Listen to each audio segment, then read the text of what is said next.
তখন কিন্তু আসলে কয়েক সেকেন্ডের মধ্যে কিন্তু যে কোনো একটা কিছু হয়ে যায়। তবে আল্লাহর রহমতে কোনো কিছু ক্ষয়ক্ষতি হয় নাই, বা ওনারা যে বইটা পেয়েছিল, যে একটা আশঙ্কা ছিল ওনাদের মনের মধ্যে। না একটু ক্ষয়ক্ষতি হয়েছে ভাই, আপনি একটু ভুল করলেন, আমার 12 ঘন্টা হইলো না ভাই। না, ইচ্ছা করলে তো আপনারা পরবর্তী সময় হ্যাঁ, করতে পারবেন। বেঁচে থাকলে তো আমরা করতে পারবো না, এটা নিয়ে টেনশন কিসের? আমাদের জীবন তো বাঁচছে। না এটা ঠিক আছে, কিন্তু তাহলে সময় গেলি তো আর সময় ফিরে পাওয়া যায় আরে না। তুমি চুপ থাকো তো, মানুষের সামনে টেনশন বলতে হয়। তো প্রিয় দর্শক, আসলে ওনাদের যে একটা ভয় ছিল মনের মধ্যে, আসলে এটা কিন্তু স্বাভাবিকভাবে প্রত্যেক জায়গাতেই কিন্তু ভূমিকম্প হয়। কিন্তু ভূমিকম্প হলে আমাদের কয়েকটা পদক্ষেপ আছে, যেগুলো কিনা আমরা যদি অবলম্বন করি তাহলে ভূমিকম্প থেকে হয়তোবা কিছুটা বেঁচে যাওয়া আশঙ্কা থাকে। যেমন যদি বিল্ডিং ঘর থাকে তাহলে কলামের নিচে যদি দাঁড়ায়, আসলে কিন্তু মূলত যে যতই যাই মানে পদ্ধতি করুক না কেন, যখন ভূমিকম্প শুরু হয়ে যায় তখন কিন্তু সেন্স কাজ করে না।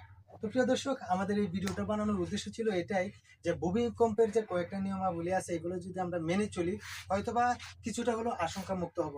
প্রিয় দর্শক, যদি আমাদের এই ভিডিওটা ভালো লেগে থাকে তাহলে অবশ্যই লাইক কমেন্ট শেয়ার করে পাশে থাকবেন। ধন্যবাদ সবাই।